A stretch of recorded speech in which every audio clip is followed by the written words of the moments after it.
So in the previous session, we had discussed about arithmetic progression. In this session, we'll be discussing about geometric series or geometric progression. So let's move on to geometric progression. A sequence of numbers is said to be in geometric progression if, let me just take my, a sequence of numbers is said to be in geometric progression if each term after the first is obtained by multiplying the preceding term by a constant quantity, positive or negative. So as you can see in the general form of the geometric progression that I have created here, when I move on from the first term to the second term or from the second term to the third term and so on and so forth, I multiply a constant term r to each preceding term. In this case, I have the first term to be a and the common ratio to be r. So this common ratio is basically a constant ratio between any term and its preceding term. So the ratio between the second and the first term, or the ratio between the third and the second term, or the ratio between the nth and n minus 1th term is always r. In this case, as you can see, the common ratio r is raised to the power 1 in the second term. In the third term, r is raised to the power 2, which is 3 minus 1. So in the nth term, r will be raised to the power n minus 1. Similar to the arithmetic progression, we will also have some of the first n terms of geometric progression. So we move forward in the same procedure. We write the value of s to be the first, some of the first n terms of geometric progression. So a is the first term, ar is the second term, and ar to the power n minus 1 is the nth term of the n terms of a geometric progression. In the next line, or then in the next equation, I multiply small r, where r is the common ratio, to both sides of the equation. So s becomes rs, a becomes ar becomes ar square becomes ar cube, and ar to the power n minus 1 being the nth term of the first equation becomes ar to the power n as the nth term of the second equation. Next, what I do is I subtract this second equation from this first equation. So I subtract s minus rs. Taking common s, we have 1 minus r into s on the left hand side of the result. In the right hand side, we basically have a conversion of the signs from positive to negative. Then if we compute this half, then we can see ar gets cancelled, ar square gets cancelled. And if you think carefully, the n minus 1th term in the second equation will be ar to the power n minus 1, which again gets, there's a minus sign before that term as the n minus 1th term in the next equation. And that term gets cancelled with ar to the power n minus 1 in the first equation. So we are left with a and ar to the power n with a negative sign. So we have the result as 1 minus r multiplied by s equal to a minus ar to the power n. Dividing both sides by 1 minus r, we get the sum of the first n terms of a geometric progression. Just put it in the box, yeah. Okay. Another thing that we need to remember is if x, y, and z are in geometric progression, then y is said to be the geometric mean of x and z, such that y is the square root of the product of x and z. Another thing that we need to discuss about, which we didn't need to discuss in arithmetic progression, is a concept called infinite geometric series. So an infinite geometric series is essentially a normal geometric series, but there are no nth term in the series. So we have ar square up to the nth term ar to the power n minus 1, which is followed by an n plus 1th term ar to the power n, and an n plus 2th term ar to the power n plus 1, so on and so forth, until we reach the last, so-called the last term, which is infinite. So this basically is a never-ending sequence. Infinite GP series are of two types, divergent series and convergent series.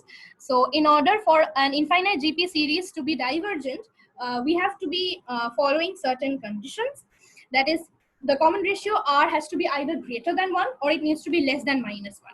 Similarly, for a convergent series, which we'll come to later, the common ratio r needs to lie between minus 1 and 1. Coming back to the divergent series, I have taken two examples. In the first example, the ratio between the second term and the first term, or the ratio between the third term and the second term, needs to be constant. Here R is 4 by 1 or 16 by 4, which comes to be 4.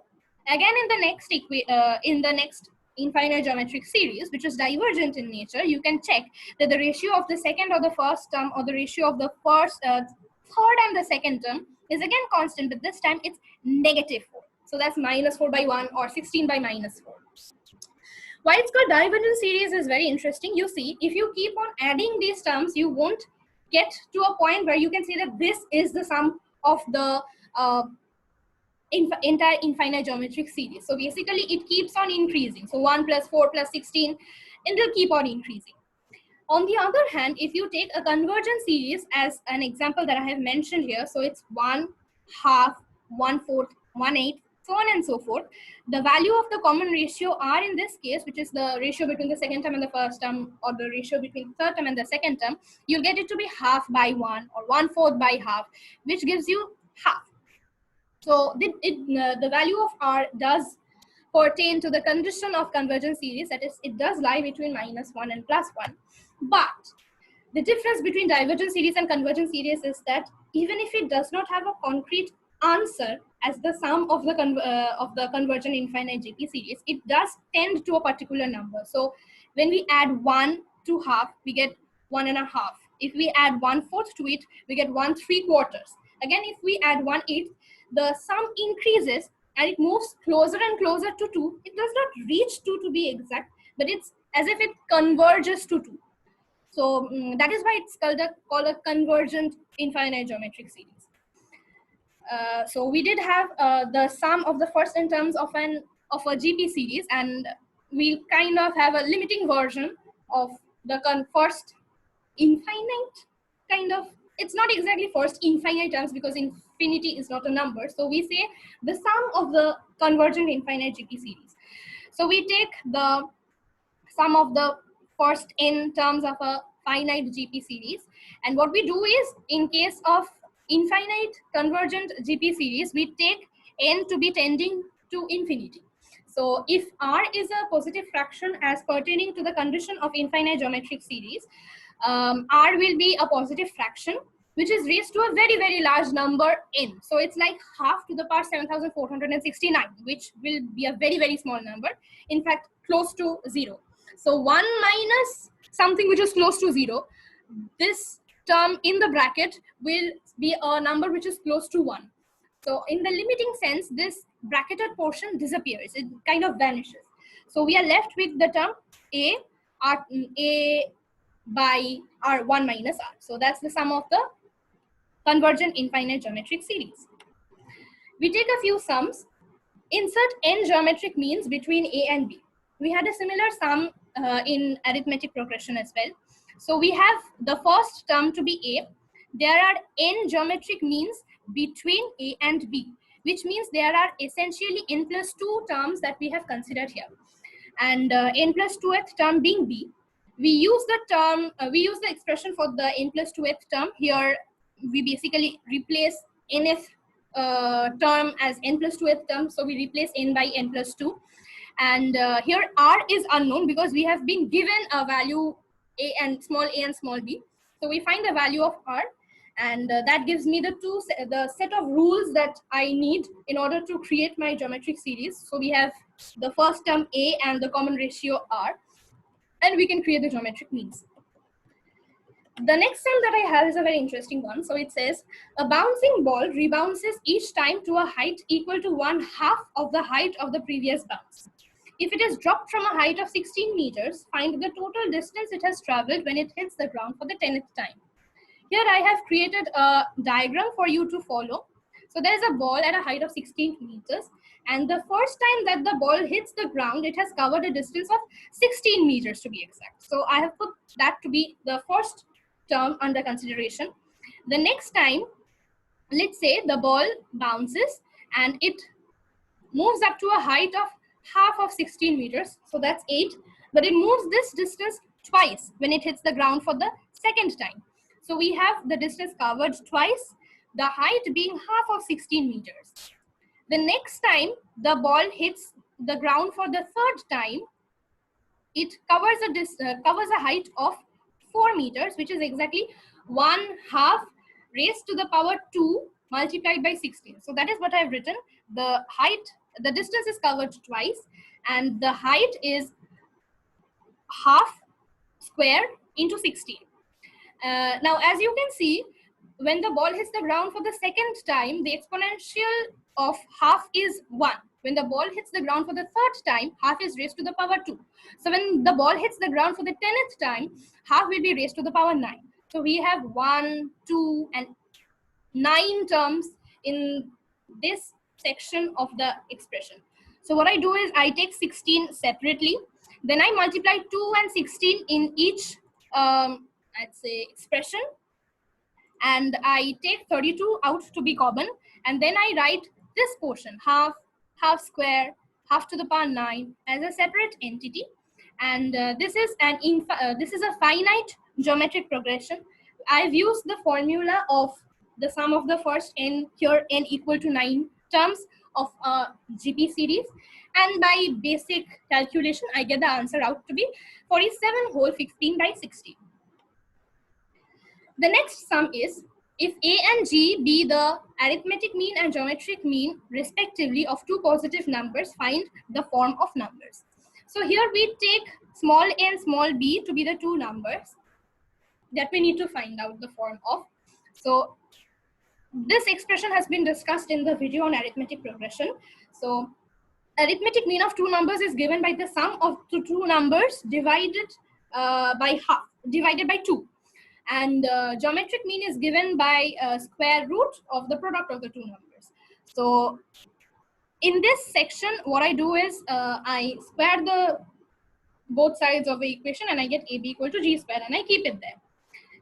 This part of the equation, this part of the sum, I multiply both sides by 2, so I get A plus B equal to 2A. Then I square both sides, and I get A plus B whole square equal to 4A square. What I do next is I replace A plus B whole square by A minus B whole square plus 4AB. In the next line, I replace AB by G square. So I get A minus B whole square equal to 4A square minus 4AB. That is A minus B whole square equal to 4A square minus 4G square. I take 4 common, and that is the expression that I get. If I take the square root of this equation, I get A minus B is 2 root over of A square minus G square. So I have an expression for A plus B in equation 1 and an expression for A minus B in equation 2. Solving these two equations, you can use this as a hint for solving these two equations. You get the value of small a and small b to be A plus minus root over of A square minus G square. The next sum is another interesting sum which I really liked. The sum of an infinite geometric series is 6, and the sum of its first two terms is 9 by 2. Find its common ratio. So I take the expression for the sum of an infinite geometric series, Sn, and I create this equation. Next thing that I do is I take the sum of the first two terms.